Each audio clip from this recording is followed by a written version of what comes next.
کہ ڈاکٹر صاحب ہم عبادات کا اہتمام کرتے ہیں، ممکنہ حد تک حرام سے اجتناب کی کوشش بھی کرتے ہیں اور حقوق العباد کی ادائیگی کا اہتمام بھی ہے اور قرآن کی محفلوں سے استفادہ بھی کر رہے ہیں، کیا آخرت کی نجات کے لیے یہ باتیں کافی نہیں ہیں؟ قطعاً کافی نہیں۔ سب سے بڑا حق آپ نے کہاں ادا کیا؟ یہ زمین اللہ کی ہے، یہاں پر اللہ کا نظام چلنا چاہیے، اس کے لیے جدوجہد کی آپ نے۔ آپ حقوق کی بات کرتے ہیں، اولاد کے حقوق آپ کو یاد ہے، بیوی کے حقوق یاد، اللہ کا حق یاد ہے؟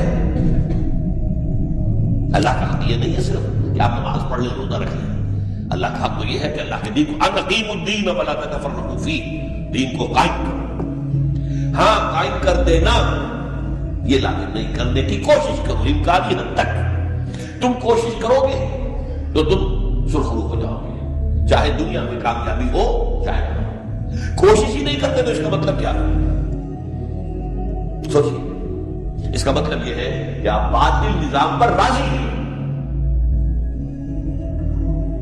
یہ جو بش نے کہا تھا یا کولن پاول نے کہا تھا مشرف سے، یو آر ود اس اور اگینسٹ اس، یہ اصل میں بائبل کا جملہ ہے۔ یو آر اگینسٹ می اور ود می، اللہ کہتا ہے تم میرے ساتھ ہو یا میرے خلاف ہو، درمیان میں کوئی گرے لائن نہیں ہے، دو ہی طرح۔ قرآن کہتا ہے یا حقوق یا حزب اللہ ہے یا حزب الشیطان، اور یا ان دونوں کے علاوہ تیسرا راستہ کوئی نہیں ہے۔ حزب اللہ وہ ہے جو اللہ کے دین کو قائم کرنے کی جدوجہد کرے امکانی حد تک، اور جو نہیں کرتا وہ حزب الشیطان بھی ہے۔ یو آر ود می اور اگینسٹ می۔ اس لیے جان لیجیے یہ نماز روزہ تو ہو رہا ہے، اور 1.5 ارب مسلمان دنیا میں اس وقت ہے، 30 لاکھ جو حج کرتے ہیں، پھر مسلمان ذلیل اور خوار کیوں ہے دنیا میں؟ قرآن تو کہتا ہے انتم الاعلون ان کنتم مؤمنین، اگر تم مومن ہوگے تو تم ہی سب سے سربلند ہوگے۔ آج ہم سربلند ہیں یا سب سے نیچے؟ حقیقت تو دیکھیے، کیا ہے ہماری؟ ڈو وی ہیو اینی سے ان دی انٹرنیشنل افیئرس؟ ہماری کوئی رائے مانگتا ہے؟ کس نبی پرسد کے بھیا کشتی تم ہو کون؟ تم سے کیا پوچھنا ہے؟ تم تو ہمارے غلام ہو۔ آج جمعے میں نے کہا تھا الیکٹرسٹی کا ریٹ بڑھاؤ، تیل کی قیمتیں بڑھاؤ، کیوں؟ کس کا ہو؟ میں کہ بھائی IMF کا ہو، اصل حاکم تو ہمارا IMF ہے۔ یہ حال ہمارا ہے اور اس پر ہم لگے ہیں۔ مست رکھو ذکر و فکر صبح گاہی میں ہی سے، اور پختہ تر کر دو مزاج خان کاہی میں ہی سے، اور نمازیں پڑھا لو اور روزے رکھ لو، لیکن جب تک کہ آپ اللہ کے دین کو قائم کرنے کی ایکٹیو کسی جد و جہد میں باضابطہ جماعت کی ڈسپلن کے ساتھ شریک نہیں ہوں گے، اللہ تعالیٰ کے ہاں نجات نہیں ملے گی۔ یا ایھا الذین آمنوا ادخلوا فی السلم کافہ، اے اہل ایمان اسلام میں داخل ہو پورے کے پورے۔ یہ گویا کہ وہ بات اب کہی جا رہی ہے کہ جس کا ریورس یا کانورس ہم بنی اسرائیل کے ساتھ جو خطاب تھا اس میں پڑھ چکے ہیں۔ افتؤمنون ببعض الکتاب وتکفرون ببعض، کیا تم ہماری کتاب، ہمارے دین، ہماری شریعت کے ایک حصے کو مانتے ہو اور ایک کو رد کر دیتے ہو؟ فما جزاء من يفعل ذلك منكم الا خزي في الحياة الدنيا ويوم القيامة يردون الى اشد العذاب۔ تو جو کوئی بھی تم میں سے یہ روش اختیار کرے گا اس کی کوئی سزا اس کے سوا نہیں ہے کہ دنیا میں ذلت اور خواری ان پر مسلط کر دی جائے اور قیامت کے دن شدید ترین عذاب میں جھونک دیے۔ اس کو مثبت پیرائے میں مسلمانوں سے کہا جا رہا ہے یا ایھا الذین آمنوا ادخلوا فی السلم کافہ، ریزرویشنز کے ساتھ نہیں، ایکسیپشنز کے ساتھ نہیں۔ اللہ کی بندگی تو کرنی ہے، اس معاملے میں نہیں۔ اللہ کے حکم تو ماننا ہے لیکن یہ حکم نہیں میں مان سکتا، یہ ایک کی بھی نفی جو ہے وہ گویا کہ کل کی نفی ہو جائے گی۔ ادخلوا فی السلم کافہ، ٹیک اٹ اور لیو اٹ، یہ پیکج ڈیل ہے، اس میں جزوی بات نہیں ہو سکتی۔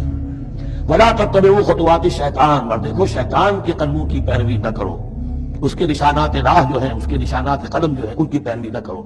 انہ لکم عدو مبین، وہ تو یقیناً تمہارا بڑا کھلا دشمن ہے۔ فإن زللتم من بعد ما جاءتکم البینات، پھر اگر تم پھسل گئے اس کے بعد بھی کہ تمہارے پاس یہ واضح تعلیمات آ چکی ہیں، فاعلموا ان اللہ عزیز الحکیم، تو جان لو کہ اللہ تعالیٰ پھر زبردست ہے۔ اس میں دھمکی کا پہلو آ گیا کہ پھر اللہ کی جو ہے پکڑ سخت ہوگی، حکیم بھی ہے، اس کی پکڑ میں بھی حکمت ہے۔ اگر یہ پکڑ نہ ہو تو ظاہر بات ہے کہ پورا نظام جو ہے دین کا وہ پھر بالکل ایک بے منطقی، اگر اللہ کی طرف سے کسی گناہ پر پکڑ ہی نہیں ہے تو پھر یہ آزمائش کیا ہوئی، پھر جزا و سزا کا کیا سوال، پھر جنت اور دوزخ کا کیا معاملہ۔ هل ينظرون الا ان ياتيهم الله في ظلل من الغمام والملائكه وقضي الامر۔ ایک جو نفس انسان کو پٹی پڑھاتا ہے وہ تو یہ ہے کہ دین کا یہ حصہ تم آرام سے کرتے رہو، جو میٹھا وہ حق اور جو کڑوا ہے وہ تو۔ دوسری پٹی یہ پڑھاتا ہے کہ ابھی ذرا یہ ٹھیک ہے کہ اللہ کا حکم ہے، یہ بھی حکم ہے، دین کا یہ بھی تقاضا ہے، ابھی ذرا ذمہ داریاں ہیں۔